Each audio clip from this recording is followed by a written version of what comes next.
अस्सलाम वालेकुम। आप देख रहे हैं सियासी टीवी। कौमी खबरनामे में आप सबका इस्तकबाल है। मैं मोहम्मद सिद्दीक। सबसे पहले सुर्खियों पर एक नज़र डालते हैं। महाराष्ट्र और झारखंड में वोटिंग का पुरअमन इख्तिताम। 23 नवंबर को होगी नताइज का ऐलान।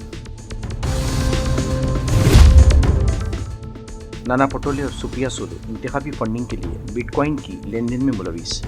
बीजेपी के तर्जुमान सुधांशु त्रिवेदी का इल्ज़ाम। सुप्रिया सुले ने इल्ज़ाम को किया मुस्तरद, हत्या की इज्जत का मुकदमा दायर करने का किया ऐलान। मोदी गयाना पहुंचे, सर इरफान अली ने किया इस्तेफाल। 56 साल बाद हिंदुस्तानी वज़ीर-ए-आज़म का दौरा गयाना। क्रिकॉम इंडिया समिट में भी शिरकत करेंगे। मणिपुर में हालात हनूस कशीदा। इम्फाल में भूख हड़ताल का सिलसिला जारी। मुकामी लोगों ने मोदी की खामोशी पर उठाए सवाल। मणिपुर के चीफ मिनिस्टर ने तनाज़े के लिए कांग्रेस को ठहराया जिम्मेदार। ऑस्कर अवार्ड याफ्ता मौसीक़ार ए आर रहमान की शादी टूट गई। 29 साल बाद अपनी अहलिया सायरा बानो से अलहदगी।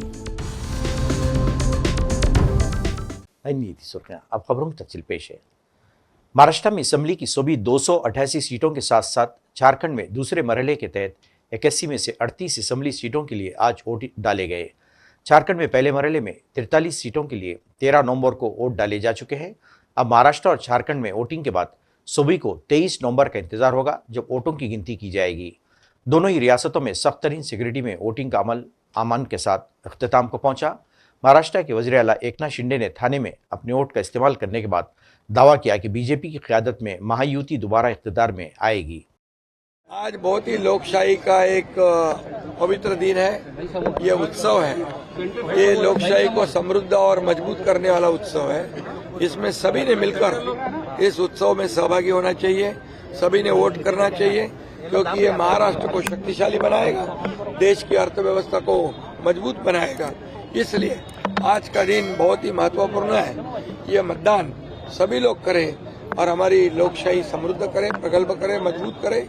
और पिछले 5 साल का कारोबार लोगों ने देखा है। 2019 में क्या हुआ था, लोग आज भूले नहीं है।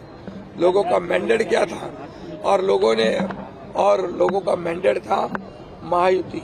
जनता का मैंडेट था महायुति, लेकिन सरकार महायुति की नहीं बनी। इसलिए वो लोगों के ध्यान में है पूरी तरह। और 2.5 साल का कार्यकाल भी देखा है उन्होंने, और हमारे 2.5 साल का भी देखा है। और इसलिए हमारे 2.5 साल में एक तरफ विकास, जो विकास को रोका था हमने उसको शुरू किया। जो कल्याणकारी योजना है, जैसे लाडली बहन, लाडला भाई, लाडला किसान, कई योजनाएं, मैं अभी सब में खुलकर बताना नहीं चाहता, लेकिन विकास और कल्याणकारी योजना है जो शुरू की है। महाराष्ट्र के इंतखाबात में वोट डालने के लिए वोटर्स में जोशो खरोश देखा जा रहा है। वीवीआईपीज़ की बड़ी तादाद वोट डालने के लिए बाहर निकली है। उनमें से एनसीपी के एसपी चीफ शरद पवार, भारत रत्न सचिन तेंदुलकर, जोया अख्तर, जीशान सिद्दीकी, नवाब मलिक, योगेंद्र पवार, जान अब्राहम, अमित ठाकुरे, सोनू सूद शामिल हैं। सचिन तेंदुलकर ने अपनी अहलिया और दुख्तर के साथ वोट डालने के लिए पोलिंग बूथ पहुंचे। आइए वोट कीजिए, ये हमारी एक रिस्पॉन्सिबिलिटी है। ईसीआई का मैं आइकन हूँ, तो बहुत समय से मैं यही कह रहा हूँ, लोगों को यही दरख्वास्त कर रहा हूँ कि आइए वोट कीजिए, हमारी रिस्पॉन्सिबिलिटी है। यहाँ फैसिलिटीज़ भी अच्छी है, और जैसे कि मैंने अभी कहा कि सारे ऑर्गेनाइजर्स ने यहाँ पे अच्छी फैसिलिटीज़ की है, सिर्फ हमारे लिए नहीं, मगर मैं ये उम्मीद करता हूँ कि सारे लोगों के लिए अच्छी फैसिलिटीज़ रहेगी। पूरा जो पीरियड है, वोटिंग पीरियड, वो पूरे समय तक अच्छी फैसिलिटीज़ रहे, यही मैं उम्मीद करता हूँ, और किसी को तकलीफ ना हो। आइए ज़रूर वोट कीजिए। बीजेपी के रहनुमा और महाराष्ट्र के साबिक़ वज़ीर आला देवेंद्र फडणवीस ने भी नागपुर में वोट डाला। वो अपनी फैमिली के साथ पोलिंग बूथ पहुंचे और हक़ रायदही का इस्तेमाल किया। इन्होंने उम्मीद जाहिर की कि महाराष्ट्र में महायुति की सरकार दोबारा इक़्तिदार में आएगी। देखिए, लोकतंत्र का सबसे बड़ा उत्सव चल रहा है। महाराष्ट्र में हमने हमारे परिवार के साथ अभी वोट दिया है, और मैं सभी महाराष्ट्र के बहनों भाइयों को, और विशेष रूप से हमारी लाडली बहनों को ये अपील करना चाहता हूं कि बहुत बड़े पैमाने पर वो वोट करें, क्योंकि मतदान ये केवल हमारा अधिकार नहीं है, ये हमारा कर्तव्य भी है। और लोकतंत्र में हम सरकार चुनते हैं, और जिसको हम चुनते हैं उनसे ही हम अपेक्षा रखते हैं। तो अगर हम सरकार से अपेक्षा रखते हैं तो वोट करना ये बहुत महत्वपूर्ण है, इसलिए बढ़ चढ़कर सब लोग वोट करें, ऐसी मेरी सबको प्रार्थना। यूपी की 9 सीटों पर ज़िमनी इंतखाबात के तहत वोट डाले गए। दरियासना मुजफ्फरनगर जिले के मीरापुर में सीट में हंगामा की इत्तला है। रिपोर्ट के मुताबिक ककरूल इलाके में पथराव किया गया, जिसके बाद पुलिस ने ताकत का इस्तेमाल किया। एसएसपी भी पुलिस की भारी नफरी के साथ मौके पर मौजूद है। यूपी में बुरखा तनाज़े पर यूपी के चीफ इलेक्टोरल ऑफिसर नवदीप रनवा ने कहा कि जो भी वोट डालने के आएगा इसका चेहरा देखा जाएगा। बीजेपी और एसपी की हुदूद पर पोजीशन वाजे करते हुए नवदीप रनवा ने कहा कि उसूल ये है कि जो भी वोट डालने आएगा उसका चेहरा देखा जाएगा, इसका वोटर का कार्ड देखा जाएगा, तस्वीर वोटर लिस्ट में इसके नाम से मिलती है, जहां पर वो पर्दा नशीन होती है वहां ख़वातीन एहलकारों को तैनात किया जाता है, वो शिनाख्त को यकीनी बनाते हैं, इसका पूरा इंतज़ाम होता है। वज़ीर-ए-आज़म नरेंद्र मोदी सरकारी दौरे पर गयाना के जॉर्ज टाउन पहुंचे, जहां सदर मोहम्मद इरफान अली ने हवाई अड्डे पर उनका इस्तकबाल किया। गुज़िश्ता 56 सालों में किसी हिंदुस्तानी वज़ीर-ए-आज़म का गयाना का यह पहला दौरा है। गयाना के वक्त के मुताबिक मंगल की देर रात हवाई अड्डे पर पहुंचने पर मोदी का रस्मी इस्तकबाल किया गया, उन्हें गार्ड ऑफ ऑनर दिया गया। दौरे के दौरान मिस्टर मोदी मिस्टर अली के साथ बातचीत करेंगे, गयाना के दीगर सीनियर लीडरों से मुलाकात करेंगे और गयाना पार्लियामेंट और NRIs के एक इज्तिमा से भी खिताब करेंगे। मोदी जॉर्ज टाउन गयाना में होने वाली दूसरी क्रिकॉम इंडिया समिट में भी शिरकत करेंगे और खित्ते के साथ हिंदुस्तान की देरीना दोस्ती को मजीद बढ़ाने के लिए क्रिकॉम के रुकन मालिक के रहनुमाओं से भी मुलाकात करेंगे। बीजेपी के कौमी तर्जुमान और राज्यसभा MP सुधांशु त्रिवेदी ने कुछ मशकूक चीट्स और वॉइस मैसेजेस दिखाए और कांग्रेस से इस सवाल का जवाब देने को कहा, क्या कांग्रेस के लीडर महाराष्ट्र में इंतखाबी मुहिम को फंड देने के लिए बिटकॉइंस के गैरकानूनी लेन देन में मुलविस हैं? बीजेपी के रुकने पार्लियामेंट सुधांशु त्रिवेदी ने कहा कि एक मुलजिम डीलर एक साबिक पुलिस ऑफिसर से रब्ता करता है जो कुछ इल्ज़ामात की वजह से पहले जेल जा चुका है और इसे बताता है कि वो बिटकॉइन के कुछ लेन देन नकद में करना चाहता है। पुलिस ऑफिसर ने इसकी दरख्वास्त मुस्तरद कर दी, लेकिन डीलर इसे समझाने की कोशिश करता है क्योंकि इस मामले में चंद बड़े लोग मुलविस हैं और मुबैना तौर पर नाना पटोले और सुप्रिया सोले का नाम लेता है। जब पुलिस अफसर इस पर कोई भरोसा नहीं करता तो डीलर इसे ऑडियो क्लिप्स भेज देता है। डीलर के दावे के मुताबिक इन ऑडियो क्लिप्स में इंतखाबात के लिए रकम की ज़रूरत का जिक्र है। सुधांशु त्रिवेदी ने प्रेस कॉन्फ्रेंस करते हुए कहा कि हम कांग्रेस पार्टी से 5 सवालात पूछना चाहते हैं। 1, क्या आप बिटकॉइन के लेन देन में मुलविस हैं? दूसरा, क्या आप गौरव गुप्ता या मेहता नाम के इस शख्स से राब्ते में हैं? तीसरा, चिट्स आपके हैं या नहीं? चौथा, ऑडियो क्लिप्स में मौजूद ऑडियो आपके हैं या नहीं? पांचवें, बड़े लोग कौन हैं? Facts have come to the light which is exposing the true face of Mahavikas Aghadi bit by bit. And for this bit by bit exposure, bytes are also available. So in my opinion, it is posing a serious question that how a free and fair election can be conducted. और इससे यह भी बात और स्पष्ट हो रही है कि जो नारा था कि हालात बदलेगा, अब दिख रहा है कि हाथ करामात क्या कर रहा है। एक और बात बहुत साफ दिखाई पड़ रही है कि ये जो मोहब्बत की दुकान है, इसमें सामान और उस सामान का भुगतान कहां से हो रहा है। आज देश की जनता के सामने एक गंभीर प्रश्न आया है कि कहीं ऐसा तो नहीं कि इस मोहब्बत की दुकान के सामान का भुगतान 7 समुंदर पार से हो रहा हो। जिस प्रकार के तथ्य मीडिया में आए हैं। एनसीपी की रहनुमा और शरद पवार की दोस्त सुप्रिया सोले ने सुधांशु त्रिवेदी के इस इल्जाम को मुस्तरद करते हुए कहा कि वो सुधांशु त्रिवेदी के खिलाफ हत्या इज्जत का दावा दायर करने जा रही हैं। उनका कहना था कि तमाम ऑडियो क्लिप्स फेक हैं और इन्होंने कहा कि साइबर क्राइम में भी इस सिलसिले में शिकायत दर्ज करवाई गई है। मीडिया की तरफ से मुझे ये सब वॉइस रिकॉर्डिंग्स और कुछ भेजा गया। जब मेरे हाथ में आया, मैंने पहली चीज़ की कि मैंने पूना के कमिश्नर साहब को फ़ोन किया और मैंने कमिश्नर जी को बोला कि ये फेक कुछ वीडियोस चल रहे हैं, मैं आपको भेज रही हूँ, मुझे साइबर क्राइम में कंप्लेन करनी है। तो उन्होंने कहा ज़रूर आप करिए। मैंने फट से साइबर क्राइम में ऑनलाइन में कंप्लेन कर दी कल शाम को।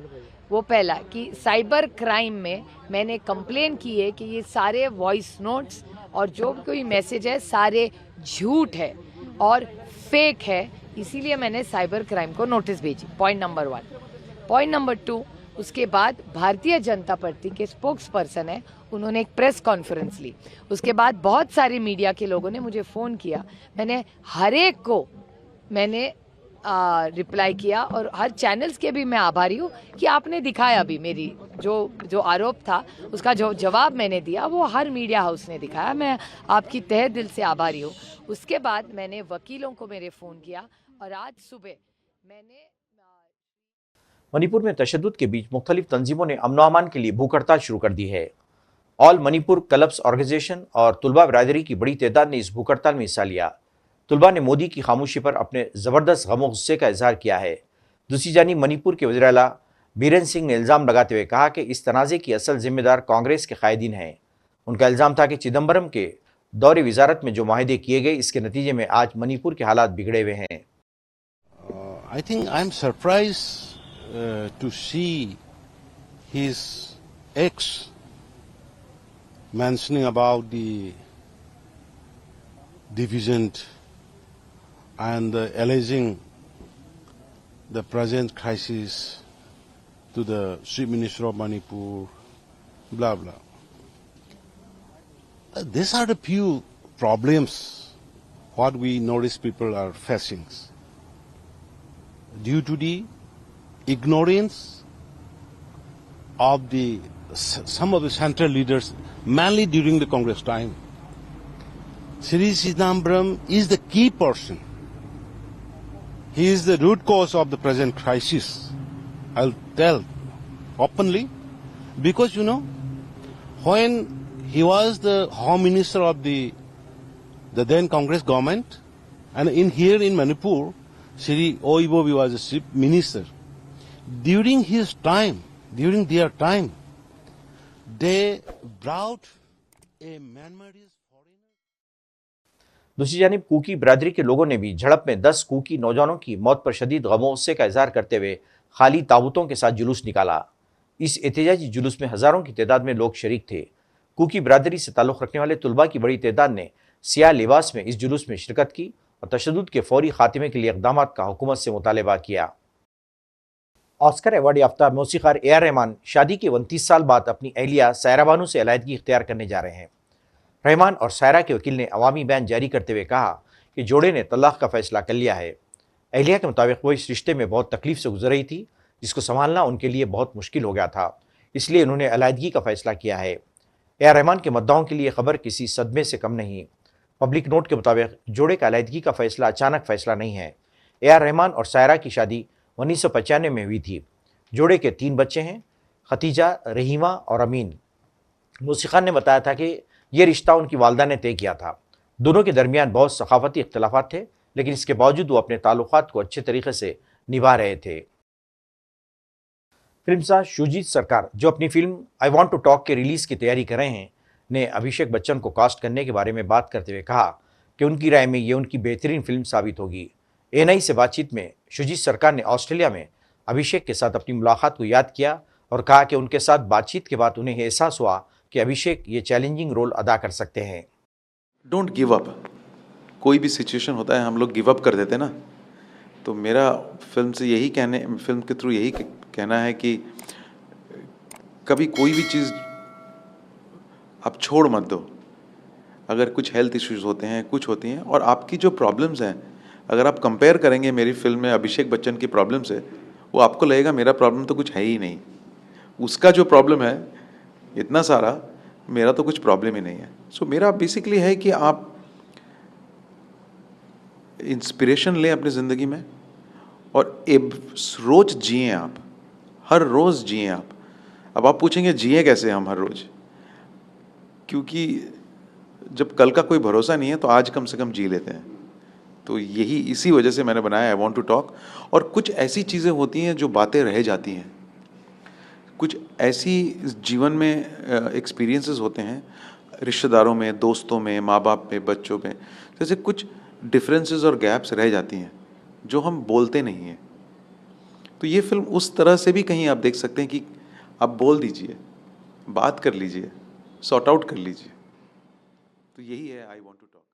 नाज़रीन, आखिर में सुर्खियों पे एक और नज़र। महाराष्ट्र और झारखंड में वोटिंग का पुरअमन इख्तिताम, 23 नवंबर को होगी नताइज का ऐलान। नाना पटोले और सुप्रिया सुले इंतखाबी फंडिंग के लिए बिटकॉइन की लेन देन में मुलविस, बीजेपी के तर्जुमान सुधांशु त्रिवेदी का इल्ज़ाम। सुप्रिया सुले ने इल्ज़ाम को किया मुस्तरद, हत्या की इज्जत का मुकदमा दायर करने का किया ऐलान। मोदी गयाना पहुंचे, सर इरफान अली ने किया इस्तेफाल। 56 साल बाद हिंदुस्तानी वज़ीर-ए-आज़म का दौरा गयाना, क्रिकॉम इंडिया समिट में भी शिरकत करेंगे। मणिपुर में हालात हनुस कशीदा, इम्फाल में भूख हड़ताल का सिलसिला जारी। मुकामी लोगों ने मोदी की खामोशी पर उठाए सवाल। मणिपुर के चीफ मिनिस्टर ने तनाज़े के लिए कांग्रेस को ठहराया जिम्मेदार। ऑस्कर अवार्ड याफ्ता मौसीक़ार ए आर रहमान की शादी टूट गई। 29 साल बाद अपनी अहलिया सायरा बानो से अलहदगी। नाज़रीन, इसके साथ ही कौमी खबरनामा खत्म होता है। मुझे और सारी सियासत टीम को इजाज़त दें। अल्लाह हाफ़िज़।